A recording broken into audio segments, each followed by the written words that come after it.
Hello, everyone, and welcome to another episode of the Financial Advisors Want to Know podcast. I'm Catherine Tindall, and today with me, I've got Matthew Jarvis. I almost messed you up for your brother, Steven.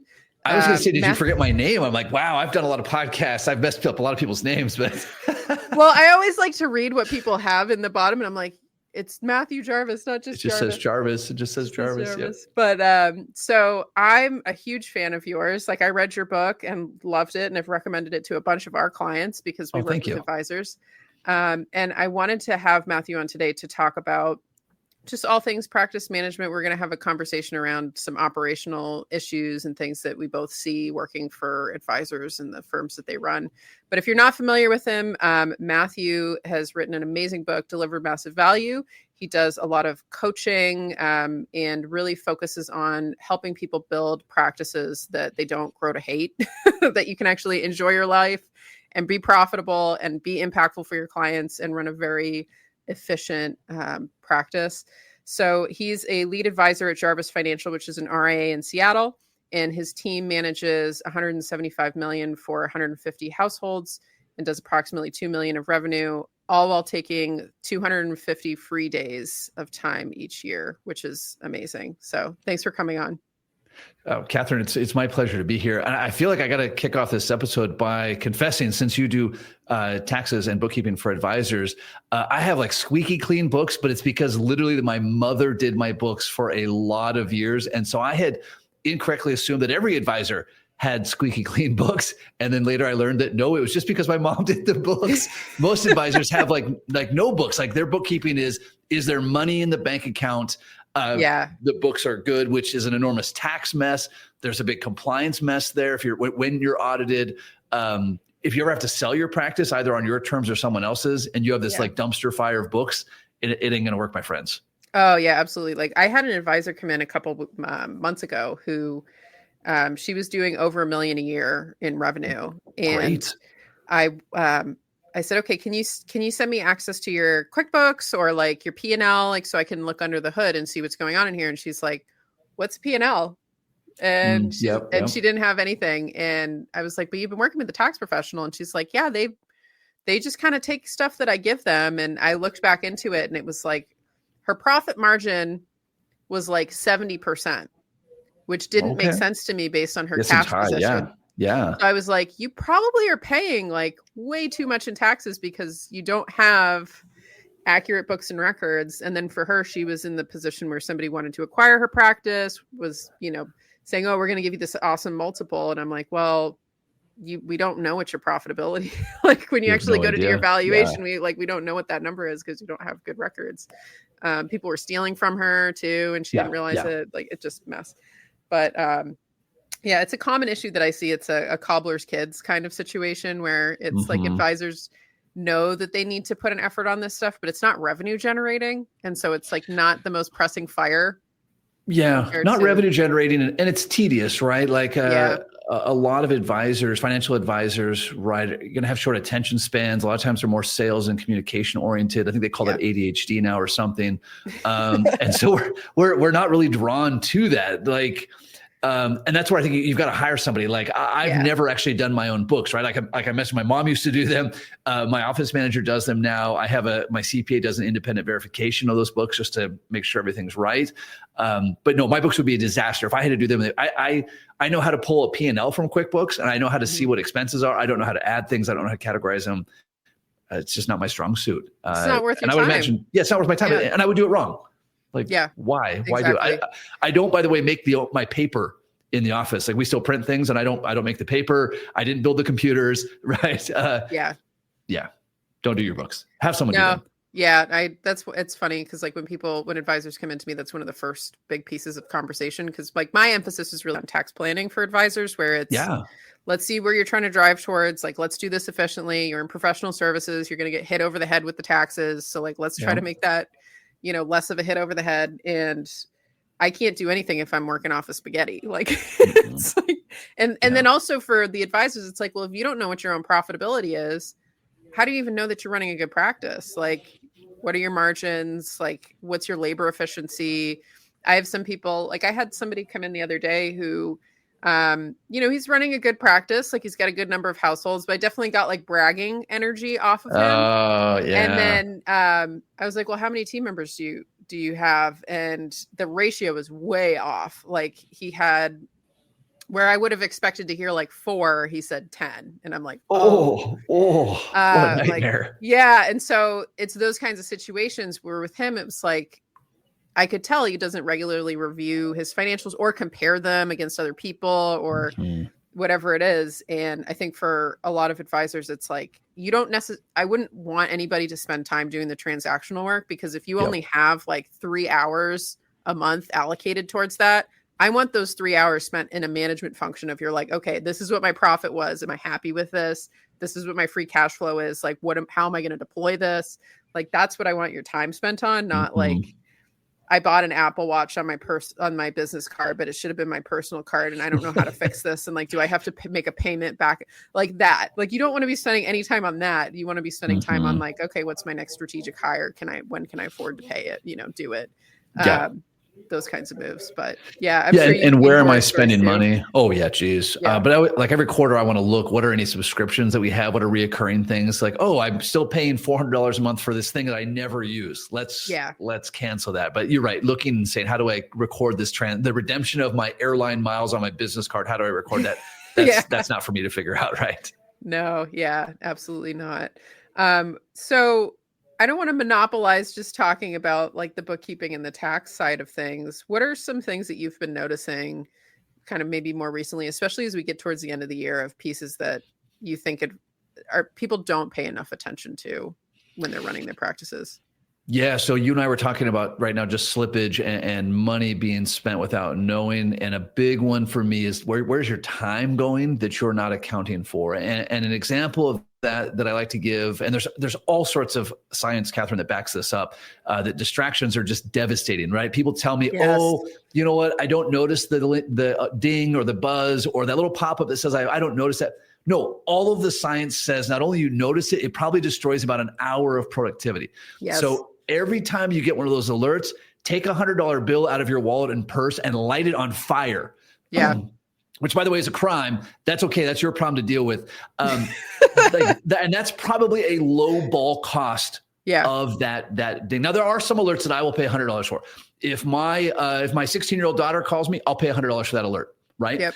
There's no problem. There's like a handful of people that can get a hold of me. No app can ring me. No email can ring me. There's a dozen people that have my direct number. And even those are all on Do Not Disturb all day, because my time's worth a lot more than $100 an alert. $1,000, $5,000, $10,000 an alert. They're not that valuable to me, but people dismiss that. They think, oh, it's nothing. It's everything. It's everything. Yeah, absolutely. They did I remember there's a classic example of, say, A through Z as fast as you can, count 1 to 26 as fast as you can. And people could do it in like 10 seconds. Mm-hmm. And they're like, okay, great. Now do A1, B2, C3. And it ends up taking like 3 minutes. Mm-hmm. And it's just because of the distraction. It's just because you're not in one place at one time. I'm a huge fan of that. Like, one of the things I actually do pretty early on when I'm working with a client is I calculate what I consider to be their cost of time. And they say, okay, you took in $300,000 last year. You took in $500,000 last year. Let's divide that by 2,000. This is your rough hourly rate. Now, you probably spent a lot of time doing things that were low value activities. You probably spent time doing things that were high value activities. So anything that's like you're considering where you're doing things yourself, if you could pay somebody less than this rate, your probably best bet is to outsource that to somebody else so that you can keep leveraging up the things you're spending your time on those higher value activities. And so like I look at that on a tax planning piece because a lot of the times I'll see advisors like try to pursue things because they think it's going to generate them tax savings, but it's going to cost them like a couple hours. Yep. And it's like those couple hours, if you could have closed 2 other clients, what would that be worth to you? Don't chase the tax savings, And so it's a lot of those kinds of maneuvers. But I think for a lot of people, like something that I do, and I actually am overdue to do another one pretty soon here, is doing a time study where just like keeping track for like a week. What am I doing like every hour of the day? And then going back through and seeing like, okay, what's high value here that I get a lot of joy out of? what's low value that I don't, and then finding ways to get that stuff off the plate. Like, can we delete it? Can we delegate it? How do we get rid of this stuff? Because I think especially for advisors, like, and I'm sure you've seen the same thing, when you're going through that progression of growing your practice, it's like the hair, like the plate spinning and the hair on fire, it just gets worse and worse and worse unless you strategically attack it. Yeah, it really does. Sometimes I like to flip that time audit on its head. And so we'll have advisors do this exercise, and I'll just do round numbers because it makes it easy for our discussion. Let's say an advisor has 100 clients and they're meeting with each client twice a year for an hour. So that's 200 hours. And let's say that they're spending an hour preparing for or following up on that. So what are we at? 400 hours. Let's add 100 hours of miscellaneous. We're up to 500 hours of 2,000. Where did the other 1,500 hours go? Well, I was busy. Well, you weren't busy helping clients. We call that playing office. I know you were busy. I fall into that trap too. But if I look back at my calendar and I say, hey, I only saw 3 clients this week and I was busy all week, that was pretty much all playing office, right? Yeah. Yes. And that's an eye-opening exercise. Yeah, no, that's a really good exercise. I really like that, because I find with a lot of people, it's the same thing. It's those weird little admin things, or those ad hoc things.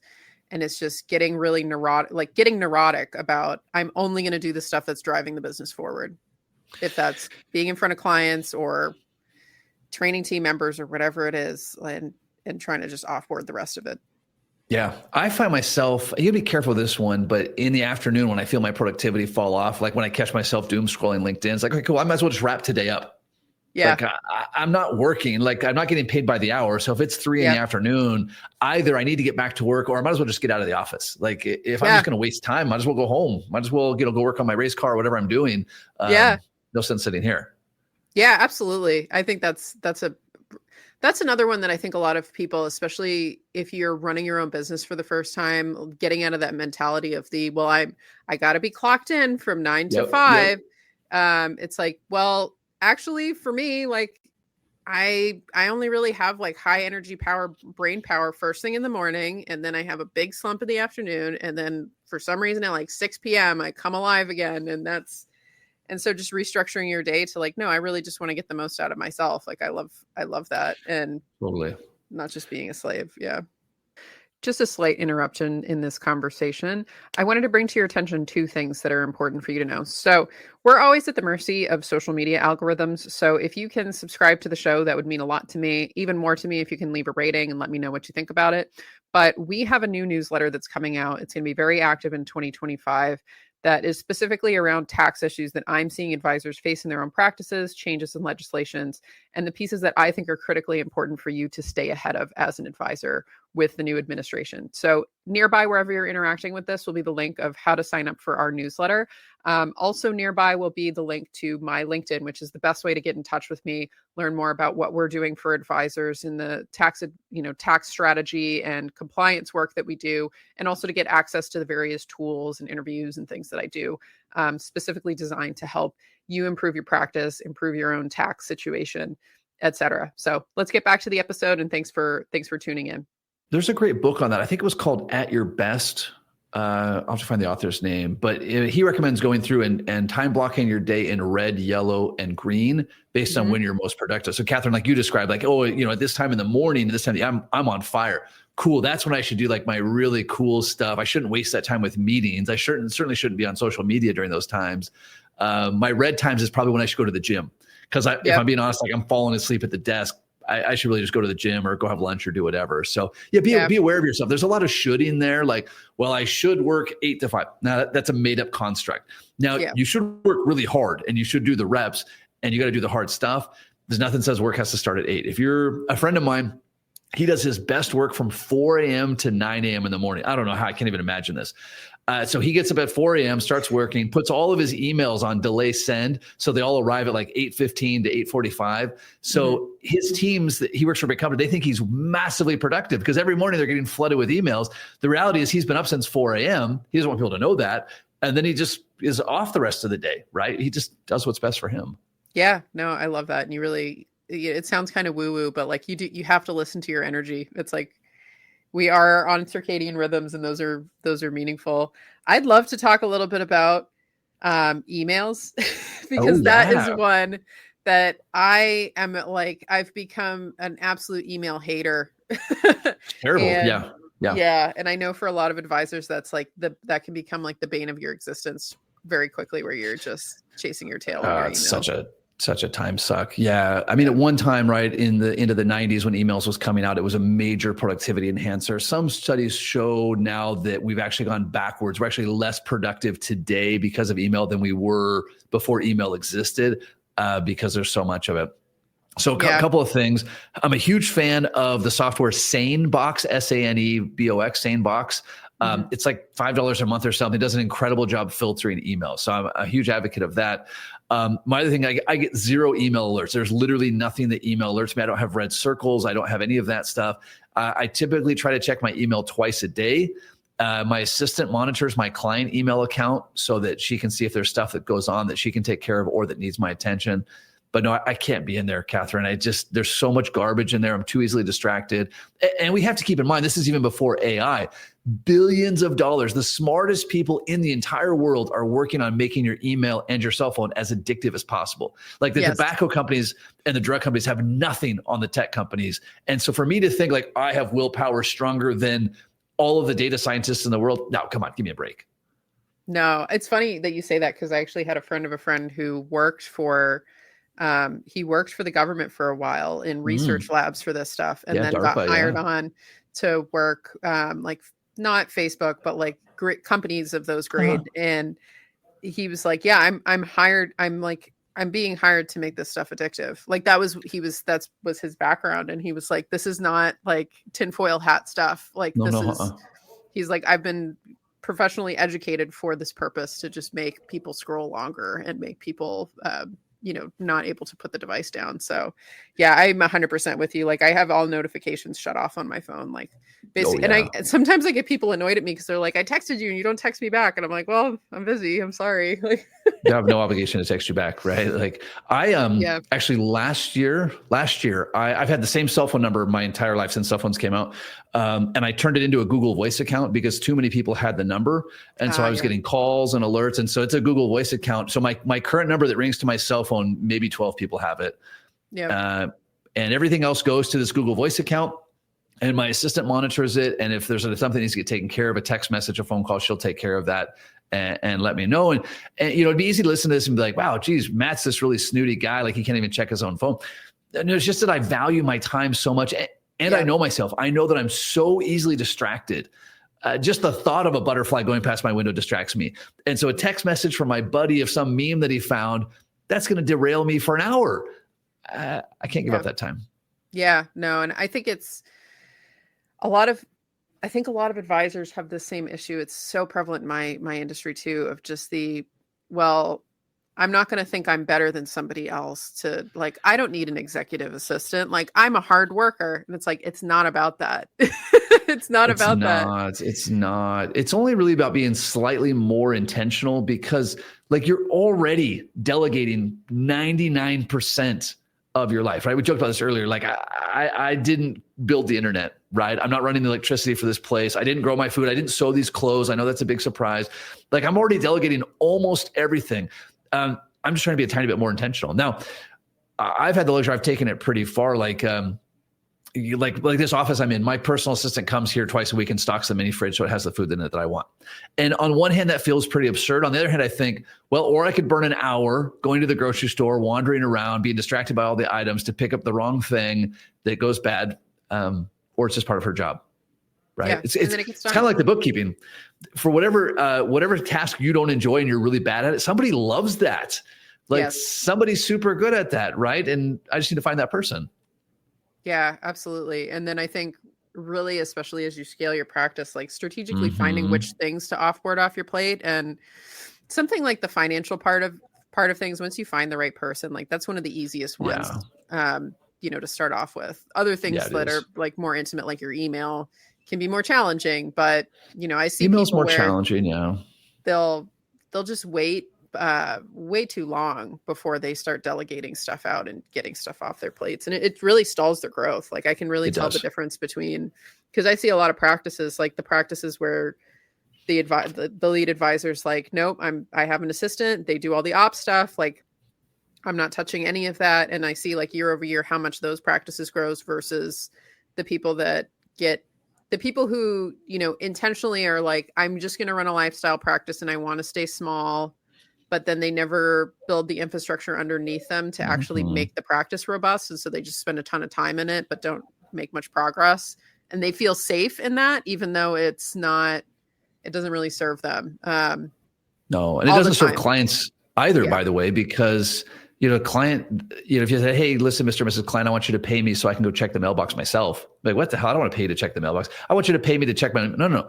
The client's paying you to work for them and to take care of their needs, right? It's insulting to everybody. And it used to be, Catherine, right? It used to be harder to delegate these things because you'd have to hire somebody full time and put them on payroll and management. There's so many partial services now for bookkeeping or EA services, all this stuff. You can get a fractional person, their contract Peter, so you can fire them at will. Like, I don't know why you wouldn't do it. Yeah, absolutely. And I know a lot of people are like, oh, well, the security and the compliance, but it's like, there are vendors that have made it through. It's been figured out at this point. What are some of the big mindset blocks that you seem to encounter a lot when you're dealing with some advisor practices of things that hold people back that might be surprising? Probably a big one is that we're all anchored on however we started in the industry, right? And so fees would be an example of that. Advisors say, hey, listen, I can't charge more than X. Cool. Why not? Well, that's the number. Well, it's not the number. Like, let's use the 1% number for AUM fee. Yeah. That number is touted because it's an easy math number. It's not accurate. It's not what people are charging. It's not what people should be charging. It wasn't the 11th commandment that God gave to Moses. Like, it's just a number, right? Yeah. Charge more, charge less. Like, don't do something just because you've always done it that way. Same with email, same with your schedule. Like, just because you've done it that way doesn't mean it's the way that you should do it today. And it doesn't mean you were doing it wrong before. Catherine, when we change things for clients, I always give them this analogy. It depends on your demographic, but for my clients, I say, hey, do you remember when the CD player came out? And they'll say, yeah, I remember versus cassette tapes or records, the CD player, it was an amazing invention. And it was in the early 90s. It was incredible. And I'll say, Mr. and Mrs. Client, when was the last time you even saw a CD? Yeah, I don't know, 10 years, 15 years, 20 years. I don't know. The CD player was the best thing there was at the time. Now we have better things. And then we can tie that to whatever, our service schedule, our fee schedule, our office. That was the investments you're using. That was the best thing at that time. There's a new best thing. And part of my job is to make sure that you always have the best thing. Yep. And then we make the change. I love that. No, and I think for advisors, you really got to think about that for yourself too, of just and then just where you are, because I'm sure you've seen, like, as you scaled your practice, like where you're at when you're at 500K of top line versus where you're at when you're at 1 million. Like, it's a very different, you get out of, you change ball games very quickly, especially in those early years.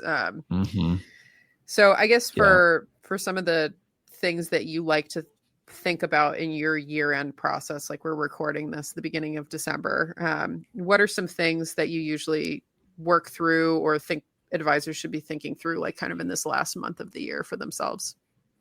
Yeah, I always, in fact, I'm getting ready later this week. We're doing a 3-day business planning session with some of our members. I always want to start with getting really honest about this year. Right. So how many clients did I actually bring on? Now it's easy in a year like this, like the market's up 30-some%. So everybody's up, right? Everybody's up. Everybody's up. It's easy to paint over it. How many clients did we actually bring on? How much net new revenue did we bring on? How many days did I work? What was, Catherine, to your point, what was my revenue per hour worked, gross and net? Like, I really want to, and I can't spitball these things. I have to pull the actual number from the software so I can be really honest and then compare year over year. So once I know where I'm actually at, then I can start saying, cool, where do I want to be a year from now? So if it's December 31st, 2025, a year from now, what have I done that I'm celebrating? Yep. And I work backwards. From there. Yeah, no, that's really great. That's really great advice. And it's funny, like in the conversations I have with people, I'll ask them questions sometimes like, so what are you doing for top line this year? And they're no idea. And it's like, that's stuff you gotta, we're in November now, or we're in December now. It's like, come on, know that.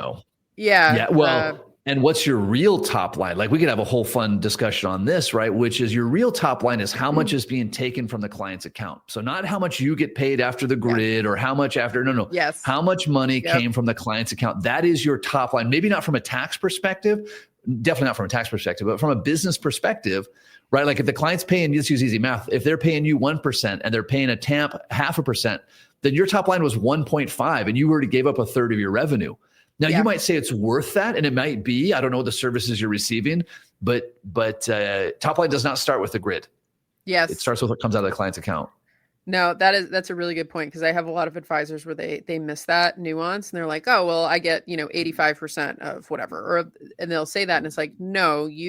It's really like you have to think about it like you got that full amount, and this is an expense, and then you have to decide like, was this expense an expense, or was this an expense an investment? And if it's an investment and I'm getting ROI on this expense, perfect, awesome, great. But yeah, I see people do that maneuver too. Because I think with a lot of the firms, like when we were talking about the spillage earlier, they'll look at stuff where it's, they're just leaking money instead of seeing like, oh, each of these expenditures are really, they need to be in the form of like an investment. Like this is either something that's propelling me towards the future or not producing a return for me, and I need to address that. And it's especially hard with labor, because that's the biggest one. Labor is a tough one. It's really tough, like labor efficiency and like realizing, oh, this person's not making it happen. That can be really tough, but it's Yeah, and it extrapolates out quickly, right? Which this works for advisors and it works for clients, right? So let's use an example for a client. You have a wealthy client, you're trying to get them to do a backdoor Roth contribution every year. And the client says like, hey, $6,000, $7,000, I don't want to waste my time with that. But if you sit down and say, hey, Catherine, if we take care of this for the next 20 years, great news, our team will do this. You'll have $400,000 of tax-free money in an account. Oh, well, for $400,000, I'll do this. For $6,000, I'm not going to do this, right? Advisors, same thing. Oh, I have $6,000 of expenses that I'm not really dealing with. Cool, that adds up. But the other place it adds up, we're doing a ton of work with advisors exiting, unlocking equity from their practice. Yeah. You put a 5X on that. So if you say, hey, listen, I got 10K of expenses that I'm not going to worry about, that's 50K of exit value. Now, what you really have is probably 100K or 200K of expenses that are just getting blown away. Now you're talking about $500,000, $1 million. Like for $1 million, if I offered you $1 million, you wouldn't go through your QuickBooks and find expenses that need to be trimmed off? You would. And that's what's at stake. Yeah, no, absolutely. That's a really great way to frame about it, because I think for a lot of people, they look at it in the year to year instead of seeing what are these behaviors that I'm doing now that's going to really change that exit multiple? And like, if I go to exit in 10 years, what is this actually going to look like? Because I find with a lot of the advisors, they're awesome technicians when it comes to getting the work done for their clients and working through the planning for their clients. But then when it comes to looking at their own self or being a business owner, it's just, they can't see a lot of those pieces and realizing, oh, like I actually have to change a lot of this, or like, oh, I actually need to hire a couple people underneath me so that I have a team, or those kinds of moves. Any other like closing surprises or thoughts that you have for advisors for year end before we talk a little bit about how they can get to know you better?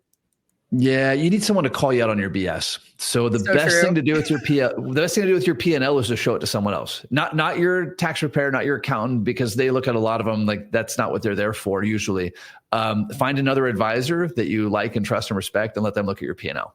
Because all of the excuses that I make for myself about where I'm spending money, and they feel totally justified in my mind. If I have to go to Micah, who I do the perfect RA with, and be like, hey, Micah, so I spent my money here. Be like, wait a second, you spent $100,000 on this? This is crap. That's a total waste of money. Oh, you know what? You're right. It is. I just didn't want to deal with it. Yeah. So yeah, we call that financial undressing, and it will next level your mastermind or whatever coaching group you're in. If you financially undress, which you've probably done with no one ever, that will transform your practice. Yeah, absolutely. And I think the point that you had there, it's like typically when you send that information to accountants, like it's like going to the doctor's office, like we're seeing naked people all day long. It's not, it's very clinical, versus having an actual other practitioner be able to say like, wow, you spend that much on like that team size and like that's where you're at for top line. Like, oh, Yeah. Well, and it makes sense in that role, right? I don't want my doctor to be like, dude, your numbers are crap. You know, what the hell? I want my doctor or my CPA to be more objective about like, hey, listen, we need to do these things this way. But a coach or a peer group, I need them to call me out and be like, dude, you need to get to the gym more often, or whatever the thing is. You need to raise your fees, or you need to graduate these clients, or you have too many team members, or not enough, or you need someone who kind of smack you in the side of the head. Yeah, no, that's true. I think a lot of people, it's the complacency is the thing that kills you, you know? It is. Yeah, absolutely. So for people who are interested in learning more about kind of how you work with advisors and what you do, where can they get into your world? Yeah, you can check out theperfectria.com or the Perfect RIA podcast. You can also buy my book, Delivering Massive Value, which is kind of my story about how I went from just really a lousy, terrible practice to a pretty darn good one. And that's available on Amazon or wherever. Well, not wherever books are sold. It's available on Amazon. So yeah, and the Perfect RIA podcast. I highly recommend both. I'm a big fan. And then in particular, you know, if you're not a podcast listener, I've read your book over the summer and absolutely loved it. Like it's extremely actionable, which is not a lot of business books out there. And it's so field specific that I think every advisor should read it, just because it's, even if you don't implement everything, it gives you the context to make that decision about what you're going to do versus, oh, well, we've always done it this way. It's like, maybe how you do it is the way that you want to do it, but at least you need to make a decision about that rather than just roll it forward.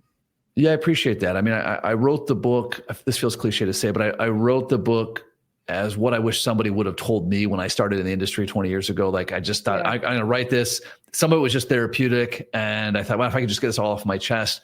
And then Catherine, like you said, a lot of advisors have said, hey, wait, this is like, I needed to hear this. So it's I didn't hold anything back. It's everything I wish somebody would have told me 20 years ago when I started.